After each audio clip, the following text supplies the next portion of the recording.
Hola, ¿qué tal? ¿Cómo están? Bienvenidos, muy buenas noches. Hoy vamos a hablar largo y tendido de ovnis, de objetos voladores no identificados, y para eso nos vamos a uno de los lugares más misteriosos de la República Argentina. Nos vamos a Victoria, aquí en Paranormal.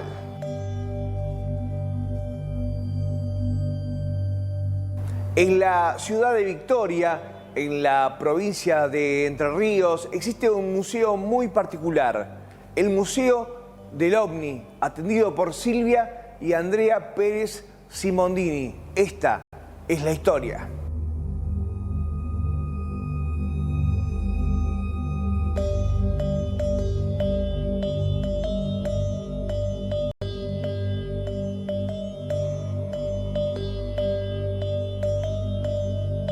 Nosotros en el año 2005, a partir de todo el material recolectado por nuestras propias investigaciones, empezamos a no fomentar la idea de armar un museo. En realidad el museo nace por una situación muy poco fortuita y por obra de la casualidad. En un momento yo enfermé mal, por lo cual mi madre tiene que viajar a Buenos Aires, donde yo vivía, en un periodo de tiempo muy largo, y bueno, a nosotros nos roban todo en la casa, salvo la habitación donde teníamos guardadas todas las cosas de nuestras investigaciones.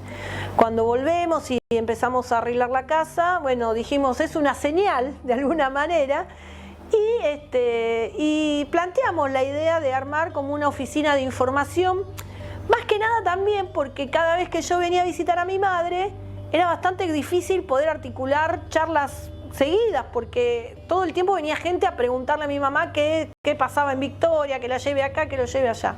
Entonces a mí se me ocurre decirle que ponga un horario de atención para esa gente que la requería, y con tanta fortuna que cuando ponemos el cartelito, el primer visitante fue un periodista, hoy un gran amigo, que es Martín Jauregui. Martín tenía en ese momento un programa de turismo en Canal 7, y él es el que de alguna manera lo bautiza Museo del OVNI.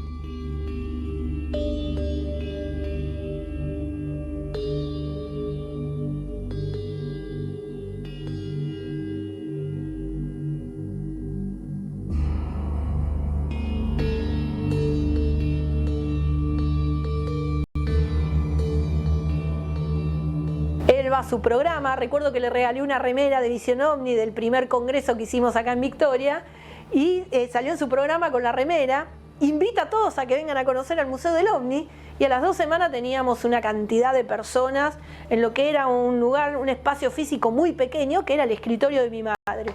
Eso fue el inicio del boca a boca, y a partir de ahí la casa, que es donde funciona el museo, fue tirando paredes, disminuyendo habitaciones para crecer en el lugar, y bueno, hoy no podemos creer a dónde llegamos con esto, y tenemos el tremendo orgullo de albergar aquí tesoros de la investigación, parte de la historia argentina de la investigación del fenómeno OVNI. Tenemos donaciones de grandes investigadores, Nicolás Ojeda, que es un investigador rosarino que ya falleció, mucho trabajo de la FAESE, de Roberto Banch, Alejandro Agostinelli, de la RAU, de Carlos Ferguson, del Dragón Invisible, de Carlos Yurchuk, del Grupo Aurora, de Pablo Bancrau, por mencionar. No quisiera olvidarme de nadie, ¿no? Pero tenemos también trabajos de colegas internacionales, los mejores. Nos han visitado los más grandes investigadores que hay en el planeta. Ha estado aquí Jacques Vallée, JJ Benítez, Robert Salas,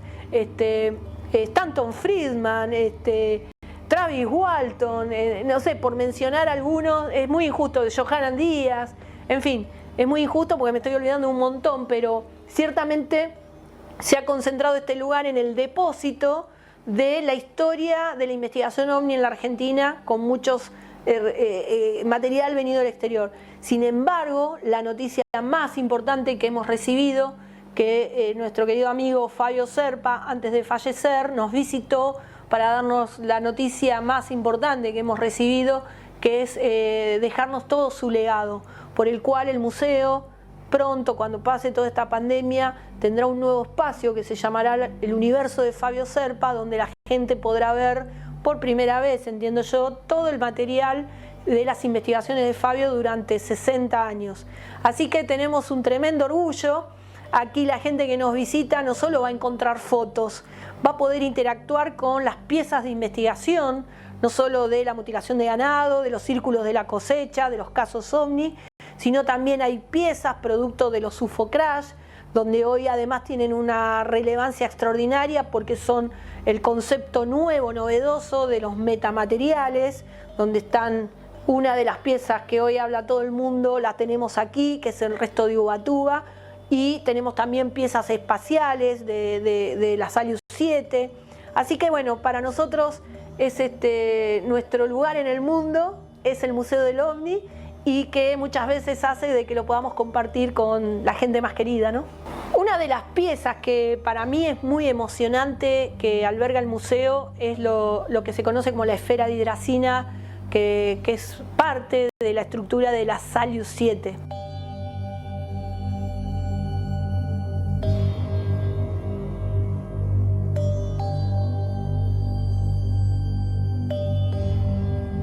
La Salyut 7 es la antecesora de la estación espacial, la ISS.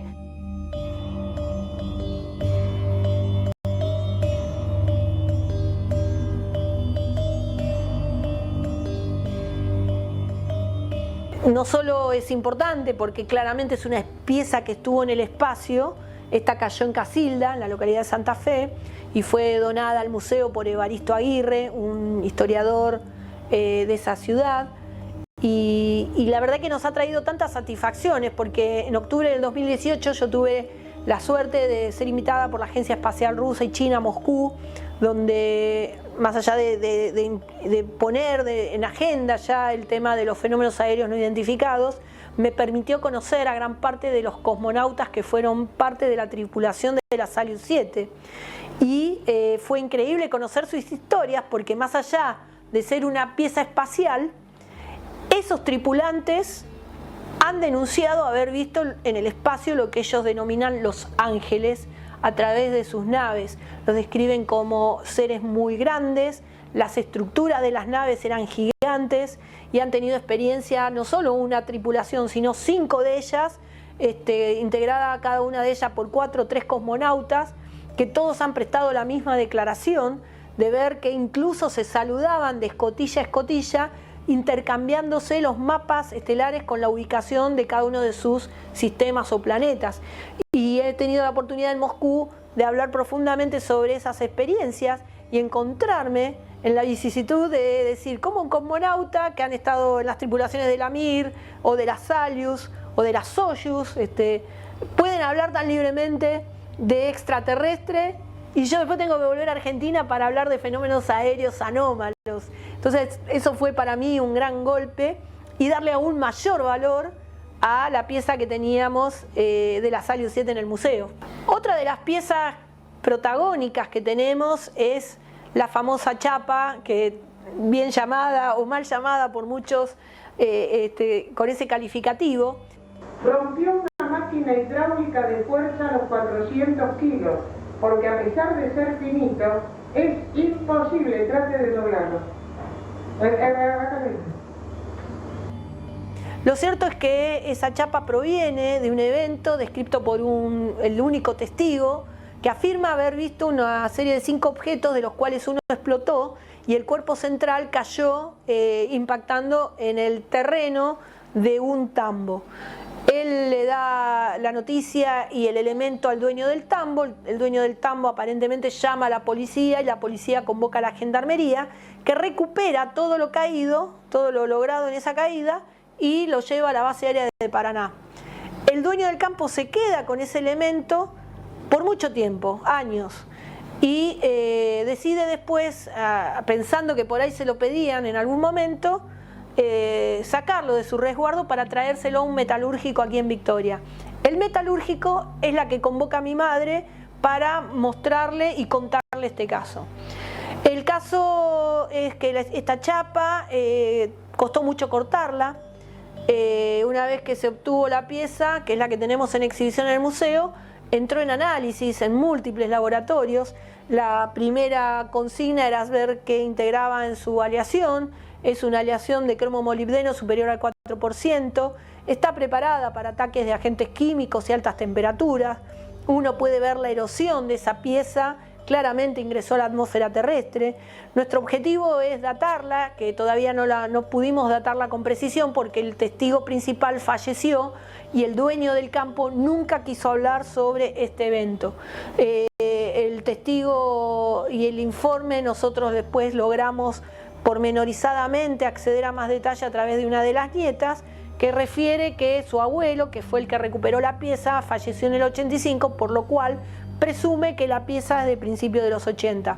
¿Por qué es importante la data?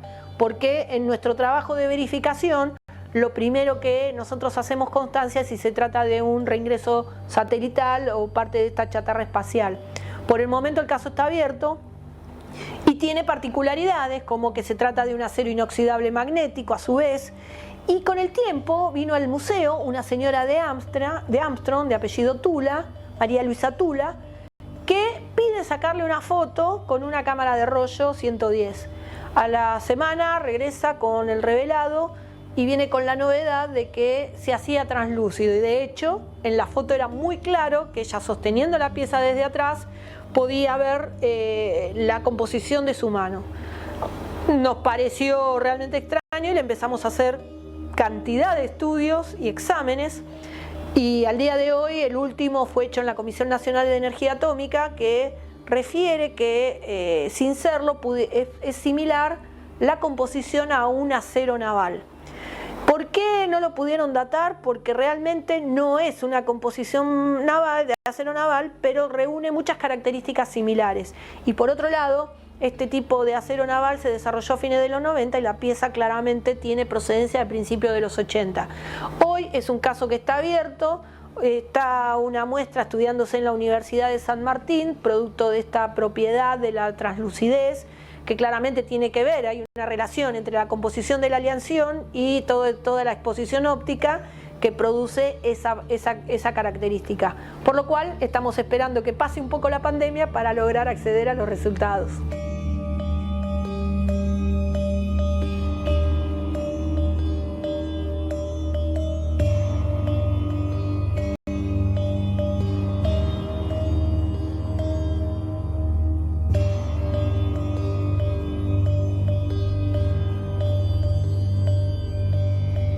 El Museo del OVNI funciona en periodos de vacaciones, de martes a domingo, de 10 a 13 horas y de 16 a 19.